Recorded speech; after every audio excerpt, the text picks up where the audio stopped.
తెలంగాణలో రిజర్వేషన్ల అమలు కోసం తెచ్చిన ఆర్డినెన్స్ తో బీసీలకు తీవ్ర అన్యాయం జరుగుతుందని కరీంనగర్ ఎంపీ కేంద్ర హోంశాఖ సహాయ మంత్రి బండి సంజయ్ తెలిపారు. కులగణలో బీసీల శాతం ఎక్కువ తగ్గిందని ఎందుకు తగ్గింది అని ప్రశ్నించారు. కులాల లెక్కలు మతపరమైన రిజర్వేషన్లతో అన్యాయం జరుగుతున్న విషయాన్ని బీసీలు గుర్తించాలని విజ్ఞప్తి చేశారు. కాంగ్రెస్ పార్టీ ప్రభుత్వం శాసనసభలో ప్రవేశపెట్టి ఆర్డినెన్స్ తీసుకొచ్చే ప్రయత్నం చేస్తున్నది. దీని వెనుక భారీ కుట్ర దాగి ఉన్నది. వెనుక అదేంటే బీసీలకు అన్యాయం చేసే కుట్ర దీని వెనుక దాగి ఉంది.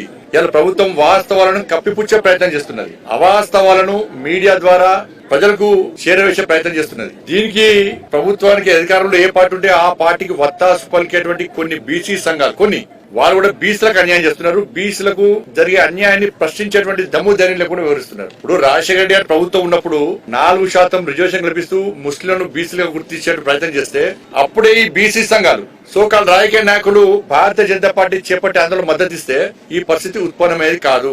ఆ రోజు ఎవరు అట్లా అడ్డుకునే ప్రయత్నం చేయలే కాబట్టి ఈ ప్రభుత్వాలు పార్టీలు అన్ని బరిదగించి బీసీలకు హిందువులకు అన్యాయం చేసే ప్రయత్నం చేస్తున్నారు.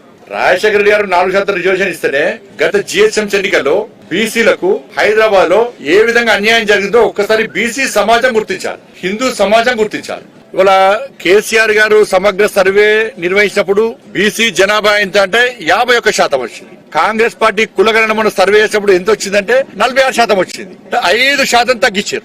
5% తగ్గించారంటే దాదాపు 18 లక్షల మంది బలహీన వర్గాలకు సంబంధించినటువంటి సమాజాన్ని ఇలా పరిగణలోకి తీసుకోలే. ఇక్కడనే అన్యాయం జరిగింది.